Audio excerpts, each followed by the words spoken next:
Bonjour les enfants, c'est papa. J'étais en train de penser à quelque chose, les gars.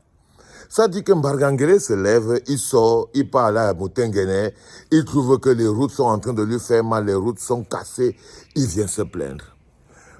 J'étais en train de penser à quelque chose, les enfants. Partagez d'abord avant que je vous dise ce que je pensais. Vous aimez trop entendre. Partage d'abord avant que je te dise ma pensée, Kouzo. Tu ne payes pas. Tu ne payes pas. Fais pas ton malin. Bon, imagine-toi un seul instant que, en ce moment, Nganou Ndjumesi, sa carte d'identité est périmée. Il part au commissariat. Il arrive au commissariat.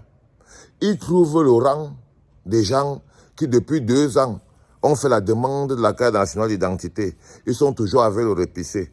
Le répissé est en train de toujours proroger. Bon. Nganou Ndjumesi, il sort.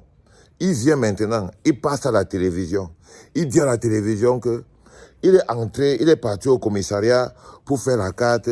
Il a trouvé qu'il y a des gens qui, depuis 2 ans, traînent des récépissés, 5 ans, 6 ans de récépissés déchirés, et que ce n'est pas conforme à la directive du président de la République dans sa prise de parole, dans les orientations qu'il donne pour la gouvernance du pays. Donc, il ne trouve pas normal que lui pas faire la carte nationale d'identité, et il trouve des Camerounais qui sont en train de souffrir. Il veut que les gens comprennent que le président de la République n'a pas mis les gens pour qu'ils ne fassent pas bien leur travail. Qu'est-ce que Mbargangele allait faire en Nganou Ndjumesi? Ah, imaginez-vous seulement. Prenez le sens inverse. Qu'est-ce que Mbargangele aurait fait en Nganou Ndjumesi? Que Mbargangele est assis dans son salon. Hein? Je vous raconte toutes mes histoires et vous croyez que je rigole. Mbargangele est assis dans son salon. Il regarde la télé. Ou bien il est dehors, ses enfants sortent. Il voit une vidéo de Nganou Ndjumesi en train de dire qu'il est parti au commissariat pour aller faire la carte nationale d'identité, mais là, il trouve vraiment que ce qui se passe là-bas est tellement horrible que les Camerounais sont vraiment pris pour du n'importe quoi. Il y a des gens qui ont des récépissés depuis 10 ans. Les récépissés, là, ne sont pas... mais ils n'ont toujours pas la carte. Ils partent, ils viennent. Ils trouvent que le président de la République donne des directives, donne des orientations, il nomme des ministres, il nomme des DG pour qu'ils fassent bien le travail. Et ces gens ne font pas bien le travail pour pouvoir humilier la direction qu'avait pris le président de la République. Et tu interpelles... Imaginez-vous un seul instant que c'est Nganou Ndjumesi qui avait fait ça à Mbargangele.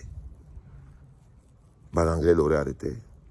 Ah, je vous jure devant Dieu, ça dit que ça aurait été un tremblement de terre, un tsunami.